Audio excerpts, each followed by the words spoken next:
Critical tasks are those we undertake where, if a failure were to occur, the outcome or severity could easily result in a significant injury or loss. When carrying out these critical tasks, it's essential we identify, manage and control all hazards and risks and focus on error traps and the error prevention tools to further mitigate risks. This enables tasks to be completed in a well-planned, safe and productive manner.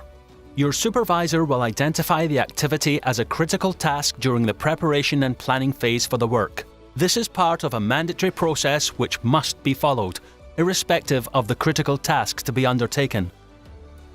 It's important you understand the process and your role within it, and this module is part of the Doosan-Babcock Critical Task Training for live testing. It will help reaffirm your personal awareness, accountability and ownership for these activities. Please take time to watch, listen and understand this module. It's important and it will be assessed. Live testing should only take place if no other alternative is available and is a critical task under all circumstances. There are no exceptions. If you're live testing, you're carrying out a critical task activity. Live testing is also covered by the following legislation, and you are legally obligated to comply with these regulations and to reduce risks to acceptable levels. Live testing means working on any electrically energized plant, equipment or system. Any item of plant or equipment used for the generation, transmission, distribution or utilization of electrical energy such as machines, transformers, apparatus, measuring instruments, appliances and lighting equipment. Any system where the assembly of associated electrical equipment has coordinated characteristics to fulfill.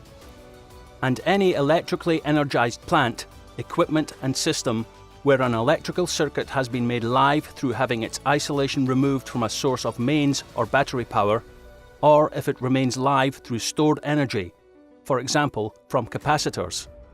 Electrocution can occur via 3 routes. Direct contact under fault-free conditions through non-exposed conductive parts which are live under normal operating conditions and require the removal of covers, insulating shields and barriers, or the lids of electrical enclosures to gain access before contact can occur, for example, motor terminals. Indirect contact under single fault conditions where exposed conductive parts have become live under fault conditions, for example, a motor casing.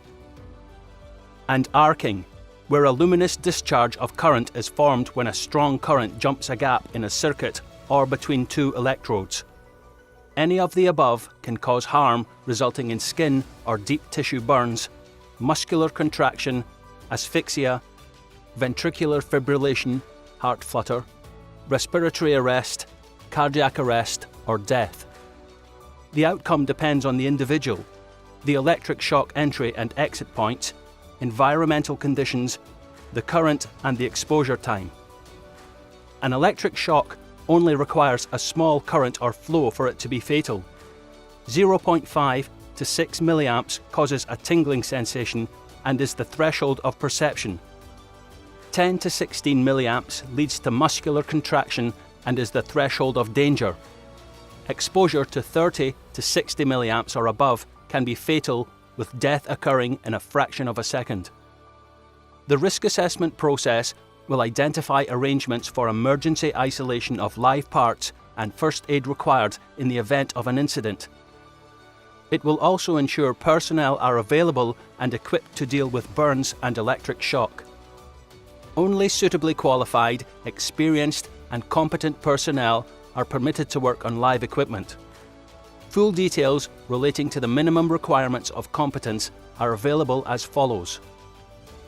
The selection and competence process is part of the safe system of work, which also requires as a minimum supervision by suitably qualified and experienced personnel, a permit to work, appropriate PPE, consideration of access and escape routes, control of electrical isolations, availability of drawing and equipment data, rescue and emergency arrangements and health surveillance. Other Doosan procedures which must be followed as a minimum are as follows.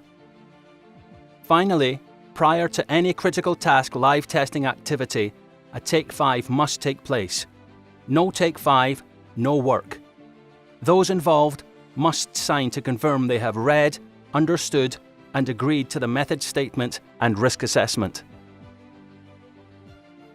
Some motor racing cars use kinetic energy recovery systems, or KERS, to recover the car's kinetic energy whenever it is braking.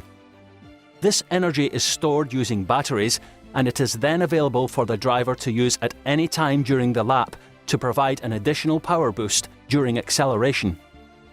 The KERS system basically enhances the opportunity to overtake rivals during a race. The system has the potential to deliver 120 kilowatts of power, equivalent to around 160 brake horsepower in short bursts. The stored energy is equivalent to several hundred volts at tens of amps and has the potential to cause serious injury if not managed correctly. KERS systems have been used safely and effectively for many years, but during the early years of development posed a potential risk to people. In this example, a mechanic received an electric shock in the pit area when concurrently touching the steering wheel and side pod of the car. The electric shock he received resulted in hospital treatment.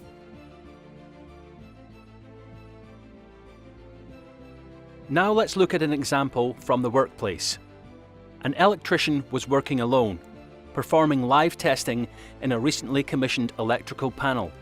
He had a valid permit which had been renewed outside the formal system by the authorised person, since the electrical panel had recently been commissioned and tested.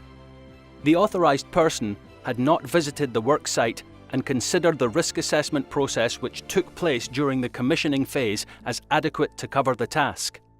However, a protective insulating shroud around the incoming power supply conductor had not been fitted to the system during installation, and this had not been highlighted during the commissioning and testing phases. During the task, the electrician became aware the shroud was missing, but he chose to continue work rather than raise the issue with his supervisor. On completion of the task, the electrician was in the process of closing the panel door when an electrical arc occurred between the incoming phases. Significant heat was generated, combined with the splatter of metal components as some of the panel internals disintegrated. This led to a major injury to the electrician's hand, which required hospital treatment over a number of days. The electrician made a full recovery. So what went wrong, and where were Doosan Babcock's live testing standards and expectations not met? Both the electrician and his supervisor should have questioned why the AP renewed the permit out with the formal system. The incident would have been avoided if the electrician and his supervisor had used the Take 5 process properly. A reassessment of risk would have resulted in the panel being isolated to allow for the shroud to be replaced. After isolations were removed, a permit to work should then have been raised in order that live testing could commence, but only after a task-specific risk assessment had been undertaken. Live testing is not the same as commissioning. Therefore, each activity requires a task-specific risk assessment. A suitable and sufficient assessment of risk should have been undertaken by the electrician's supervisor after visiting the work area. The electrician should have stopped when he noticed the shroud missing from the incoming supply conductor and called for a reassessment of risk by his supervisor. The accident would have been avoided if the correct critical task process had been followed. Live testing is a critical task under all circumstances. There are no exceptions. If you're live testing, you're carrying out a critical task activity. And finally, remember that a Take 5 can be called to reassess the risk at any time during the task. If other hazards are identified, stop the job and reassess. If things change, stop the job and reassess. If you're unsure, stop the job and reassess. Thanks for watching.